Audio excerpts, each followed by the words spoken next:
Hey everybody, I'm here today to talk to you about 12 driving skills that you should master before doing your driving test.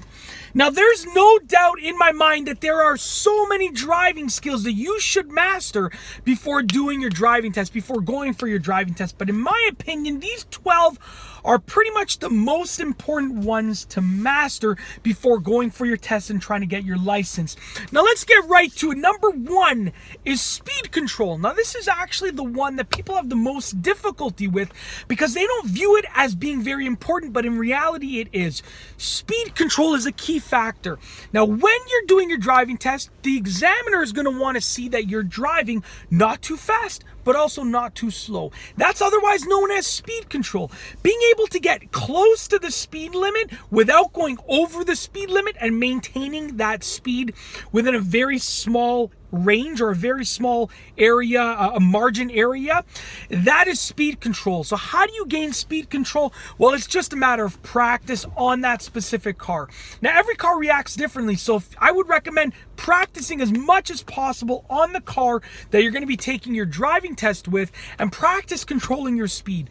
Practice maintaining a speed of 30 kilometers an hour, then 40 kilometers an hour, then maybe 50 kilometers an hour. Do it in different gears if you're driving a manual car. Just experiment and practice. Number two is smooth braking. That's the second skill that you should master, and I'll tell you why. No driving examiner wants to be in a car where the driver's braking and they're getting thrown around because the driver brakes too hard or sort of back and forth. It's very rough braking. That just means that the driver hasn't practiced enough. Now, the same thing goes with number two as went with number one. Practice makes perfect. The best way to become better at smooth braking is to practice braking with the car that you'll be using for the driving test. So practice as much as you can. Go into a parking lot just like I am in right now. Look at certain parking lot lines, go when it's empty, and just try and stop before certain lines at different speeds.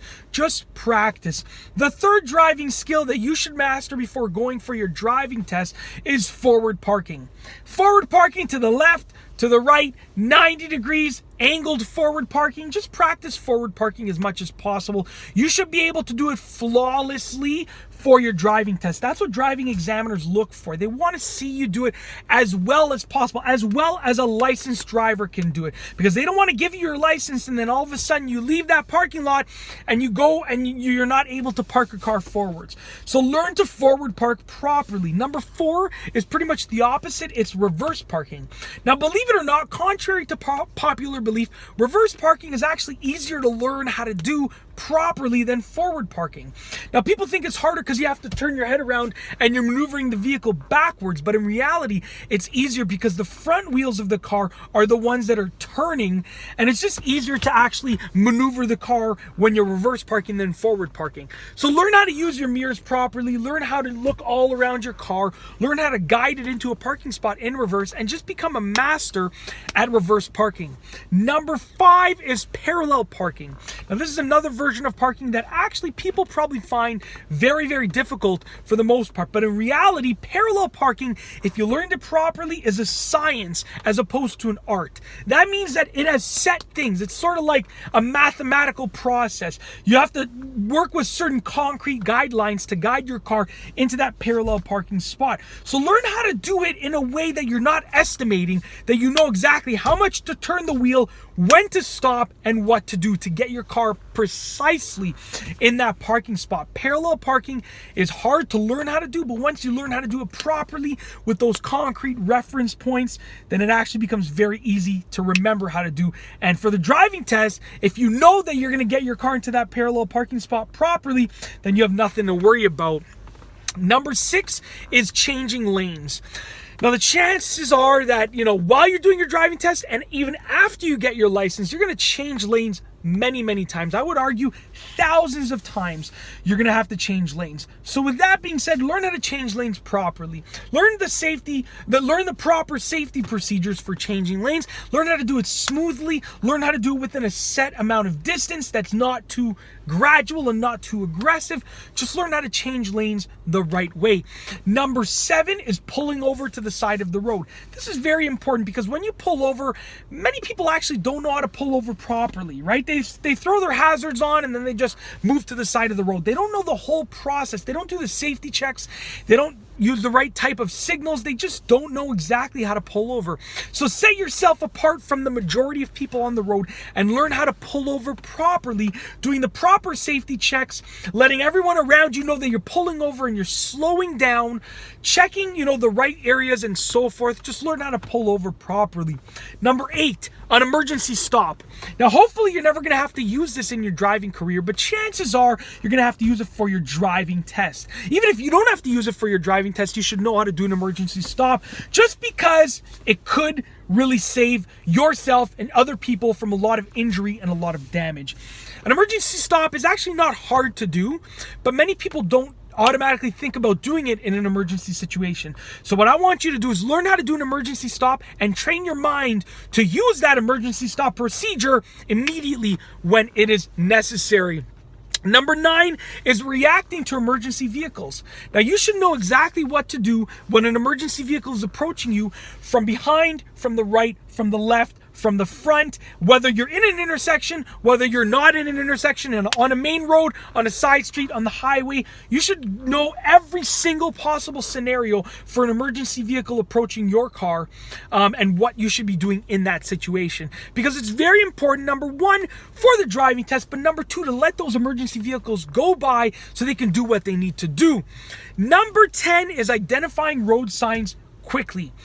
Now, this is one thing that a lot of people have difficulty with because they can identify road signs, but it's not something that's taught or emphasized in many driving schools. I would recommend that you learn how to read the common road signs really, really quickly. Just like glance at them and know exactly what you have to do and what they mean.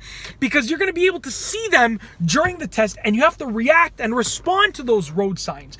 And you don't want to be staring at a road sign thinking about what it means, because the driving examiner is going to be wondering, well, how come you haven't identified that road sign or its meaning yet? So you have to know what they mean and be able to respond to them quickly. Number 11, driving etiquette. Now, this is something that not many driving schools place emphasis on as well. I would recommend you learn everything you can about driving etiquette where you live. Now, I say that because driving etiquette is different in different areas, okay? So learn everything about driving etiquette where you live. Do some research on the internet and speak to experienced drivers, and even ask your driving instructor from your driving school, if you're in driving school, about driving etiquette. Ask them to teach you about it because it's very important to know. Number 1, for the driving test, but number 2, especially after you get your license, when you're actually driving on the roads. And last but not least, number 12, it's important to know this before you go for your driving test, and it's important to master this skill, and that is maintaining a safe following distance. Now, maintaining a safe following distance is super important because it actually reduces the chances of an accident occurring, or anything bad occurring for that matter, greatly. So that means that if you maintain a safe following distance as opposed to following too closely, you're greatly going to increase the chances of nothing bad happening with that commute. And with that being said, it's another thing that the driving examiner will be looking for, maintaining a safe following distance. They'll be looking for it, but it'll also make them feel much more comfortable and much safer with you as a driver, which leads them to give you a better chance at actually passing the test and getting your license. And that's basically it.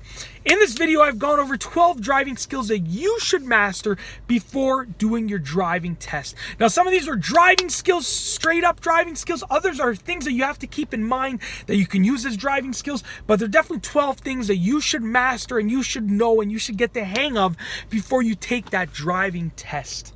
And good luck on the test. If you like this video, be sure to give it a thumbs up. Let me know what you think down below as a comment. And of course, be sure to subscribe for more great car and driving videos just like this one. And that's all I have for you today. Thanks for watching.